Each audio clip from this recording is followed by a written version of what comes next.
magandang umaga at magandang gabi po sa ating mga viewers po diyan. At eto nga, Beyonce natin hindi natulog sa bahay nila dahil dito at nag-away silang mag-ina.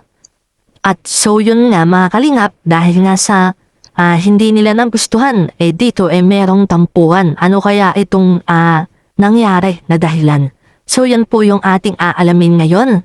Kaya kung bago ka pa lamang, pa-like and share and subscribe na kayo. At so yun, isa-isahin na po natin itong topic natin. Dito nga mga kalingap, ang nangyayari pala ngayon, sinusulsulan ng magulang itong si Beyonce natin. Na kumbaga ayaw na nga ni Beyonce natin na umisyo pa dito sa kalingap. Pero ang gusto ng magulang ni Beyonce ituloy ang laban. Siyempre mga kalingap, bata pa naman si Beyonce. Nakakaisip pa ng tama at mali. Pero kung may sulsol at sinusulsulan, lalo na kung merong sponsor, diba, talagang mayayari na mga kalingap. At dito nga, gusto ng magpahinga ni Beyonce na lumayo nga sa ganyang issue, kaya umalis nga doon sa bahay nila. Pero ang masama niyan hindi niya nagustuhan yung mga opinion ng kanyang magulang, kaya nagkameron sila ng hidwaan na pagka hindi ka magkakaintindihan mga kalingap. Pero ganun pa man, alam mo naman na away lamang, tampuhan lamang. Alam ko naman na masusolusyonan nila yung ganung problema. Pero syempre napakapangit nun kung ayaw na ni Beyonce tapos sinusolusyonan naman ng magulang na lumaban sa ganito. Alam na meron ng hidwaan na nangyayari ngayon at lumaban na ang kalingap pero sinusolusyonan pa rin ng magulang. Hindi na lang pumigil dahil alam naman ni Beyonce na hindi siya mananalo dito sa kalingap. Lalo na merong order na kailangang siputin. Kaya nga dito, siyempre mga kalingap, kung tayo, alam naman nating talo tapos sinusolusyonan tayo, siyempre magkakatampuhan.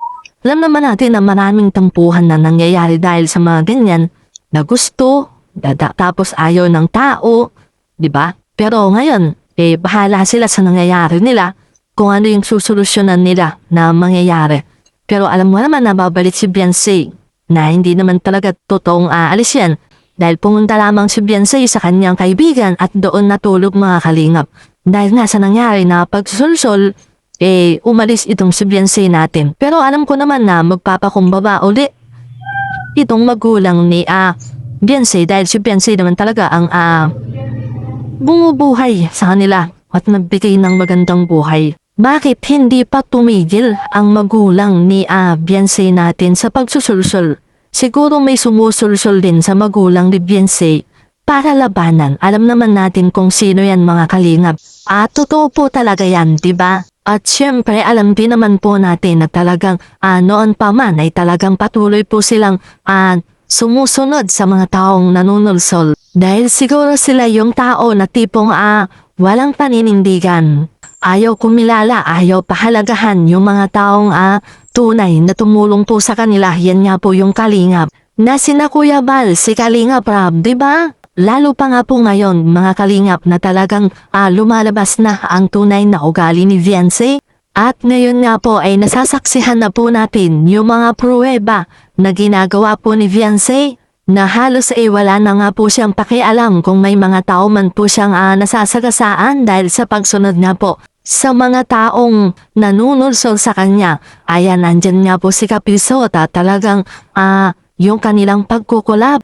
Talaga naman pong pambabastos na yung ginagawa po nila kay Kuya Bal, diba?